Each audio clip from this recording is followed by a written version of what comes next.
Ladies and gentlemen, let's hear it for the young Deepender Hooda.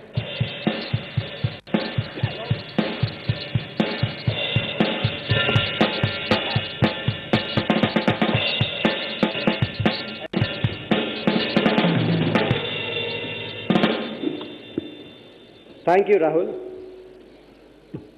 and thank you for inviting me to this debate. First-time voters, critical elections. That's the name of the discussion that we're going to have just now.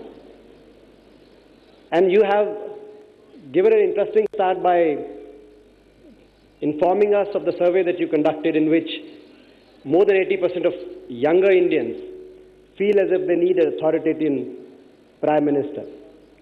So let me begin straight away by trying to, I think, the only way to discuss the young voters, the first-time voters, the need for them to participate in our democracy, is to address their concerns and the cynicism that's visible in your survey.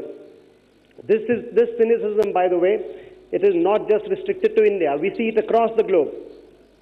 We see it in Arab Spring. We see it in Occupy Wall Street movement. We see it across the globe. Younger generation coming out on the streets, demanding their systems to deliver more. We see it in India as well. While some may term this cynicism as unfortunate, in our case, since we are a democracy already, it's not surprising when you see members of parliament shouting at each other, when you see parliament getting disrupted time and again, the fractious nature of our polity and democracy, the chaotic environment as presented by the media, the painful process of passing legislations and building consensus. When we see, I've seen this closely for the last 8 years, sitting in the parliament on the front, right next to where it happens. And it's not surprising to me that there is a sense of cynicism, whether our system will be able to deliver for us or not. To answer this, let me begin by trying to answer another question which I have been asked time and again in these last 8 years. The question, what has our democracy done for ourselves in the last 66 years? क्या हुआ? क्या हम कहाँ तक पहुँचे? हिंदी में और English में दोनों में बात करेंगे, आप हिंदी में बोल रहे हैं. हम कहां तक पहुंचे, क्या हुआ इन 66 साल के अंदर? प्रजातंत्र ने हमें क्या दिया? सही है, ये सवाल सही है. हम बहुत कुछ कर सकते थे और भी बहुत कुछ करना बाकी, मगर हमने बहुत कुछ किया है, ये हमें समझना भी जरूरी है. जब हमारा देश आजाद हुआ 40 के दशक में, at the end of World War II, which saw collapse of Imperial Britain and Nazi Germany, a lot of nations across the world found their independence and voice in the League of Nations at about the same time. From Egypt to Iraq to Syria to Pakistan to Afghanistan. Syria in 1946, why they have not been able to adopt democracy, why their young are still fighting for the power of vote. To Egypt, where we saw the rise of Arab Spring, and we saw the fall of Arab Spring as well. The Arab Spring and Arab fall, I'd like to call that. Where are we? Let's start by comparing ourselves with multitude of nations that started at the same point as us. Have we come forward in these 66 years? I think we have. We were the only nation amongst all these. We're the only nation that was able to adopt, formulate a constitution based on power of vote, and that is what we are all here to discuss about. Within 3 years, in 1950, to hold its elections, first general elections, in 1952, and we have never looked back. In these years, in 66 years, we started, the average Indian in 1947 had a per capita income of 230 rupees. One of the lowest amongst the fraternity of nations. Today, 68,000 per capita. The average Indian in 1947 lived about 32 years. The average life expectancy was 32 years in 1947. Today, it is 66 years. The odds are, I'm a 34-year-old, and it's quite painful when I sometimes see in the morning and see a couple of hair going grey these days. It's not a happy thing to see. But the odds are that I'm speaking to you today is because we have moved forward. In 1947, our average life expectancy was less than my age. Literacy, from 12%, we have moved on to 75%. Deepender, you have 1 more minute to conclude. Rahul, I'm just getting warmed up. We want everyone to get no, but equal chance to get warmed up. I'll try to make it a little short. We have achieved unification of a nation as diverse as India. Why has no other nation been able to achieve that? Driven by ideals of Panditji and Sardar Patel. And we have defeated the forces in this history, the forces that wanted to break our nation based on religion, caste, region, etc. We have deepened the roots of our democracy, Panchayati Raj revolution, universal franchise, something that we've been able to achieve, that America took 250 years to achieve. We achieved that. For a complex and diverse nation that, like India, universal franchise, lowering of voting age. I think in a way, today's debate is a tribute to Rajiv Ji, who had the vision and audacity to lower the voter age from 21 to 18 years, 18 years as we have it today. We have deepened our growth story for advancing human prosperity, some of the things that I talked about. Green revolution, we've achieved revolutions without having an actual revolution. Green revolution, white revolution. In 1947, 50 million ton was the food grain production. We have increased that by 5 times in the same land mass and with the same water. No other nation has been able to achieve that. We did that.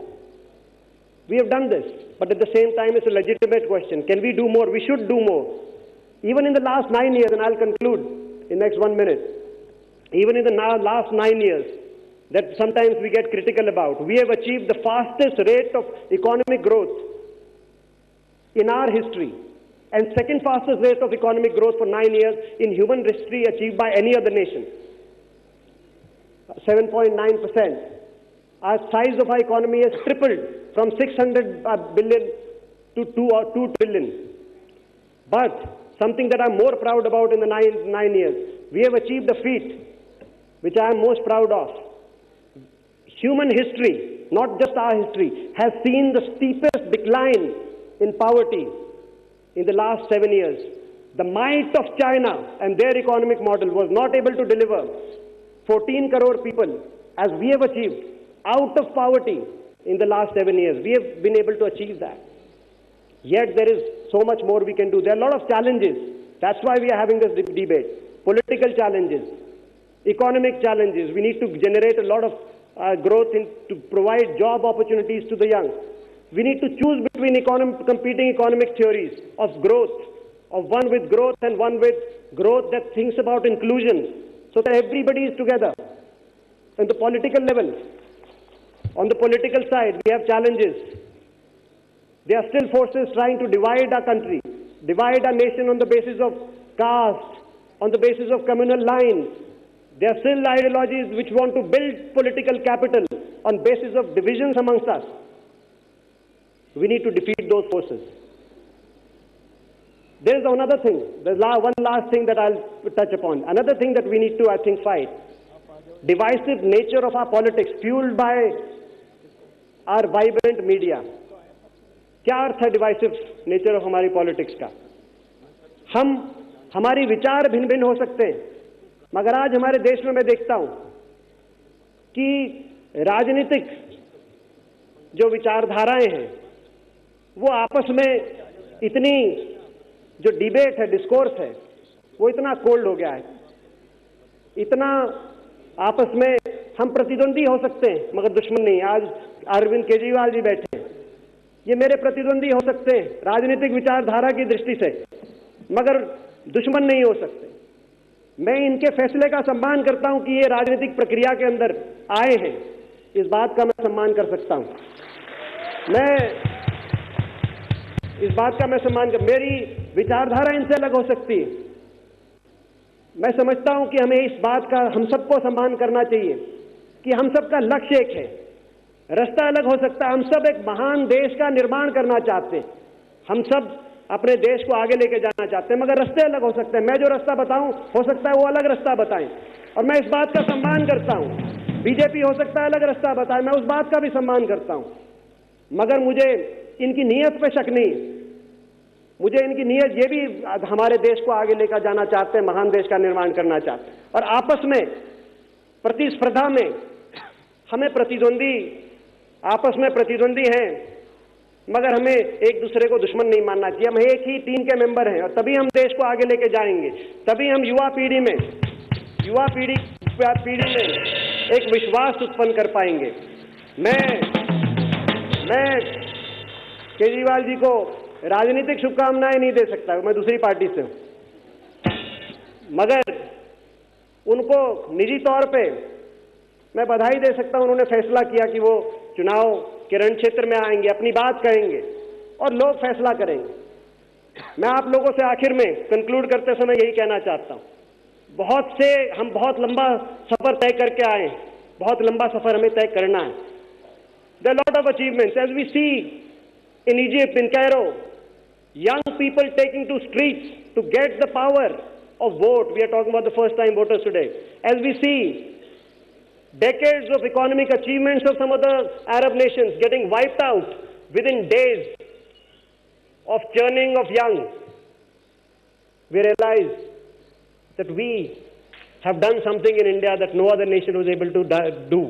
In a nation which is more complex and diverse than all those nations put together. All those nations put together. Be it Syria, if you put from Afghanistan, Pakistan, Syria, Egypt, you put all those nations together that are witnessing the churn. For want of democracy, we have been able to achieve that, but yet there's so much more to achieve.